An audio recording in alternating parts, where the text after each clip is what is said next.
Hello students, मैं आपकी ma'am आपके लिए लेकर के आई हूँ। ये 9th क्लास के सैम्पल पेपर का एक क्वेश्चन है जो कि आपके एग्ज़ाम में मोस्ट इम्पोर्टेंट है।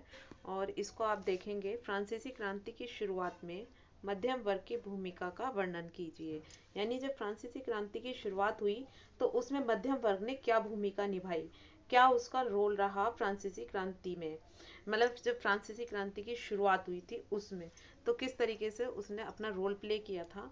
फ्रांसीसी क्रांति में मध्यम वर्ग को हम बुजुर्गा वर्ग भी कहते हैं।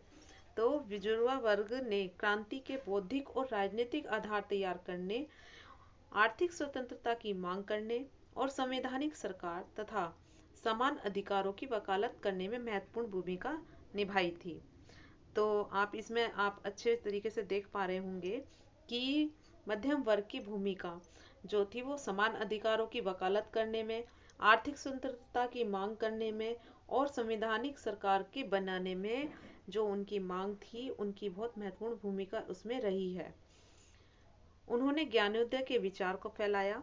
ज्ञानोदय का मतलब है कि जो ज्ञान का उदय कराना, सब लोगों में क्रांति और देश प्रेम की भावना का जगाना।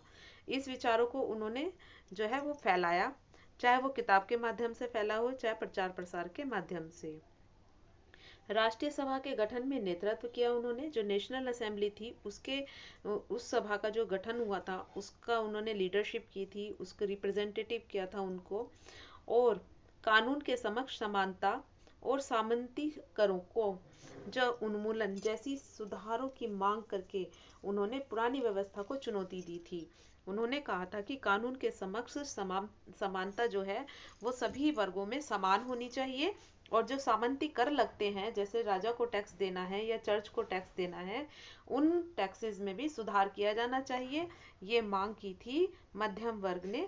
और जो पुरानी व्यवस्था चली आ रही थी उसको उन्होंने चुनौती दी थी। अभी हम इसमें कुछ पॉइंट्स देखते हैं। मध्यम वर्ग की भूमिका के मुख्य बिंदु क्या क्या हैं।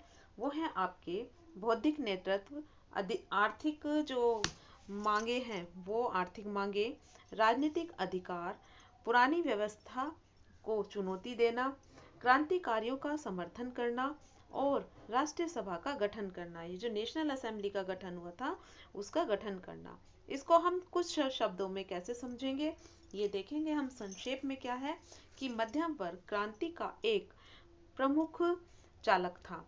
मध्यम वर्ग ने अपनी क्रांति में, फ्रांसीसी क्रांति में एक महत्वपूर्ण भूमिका अदा की थी।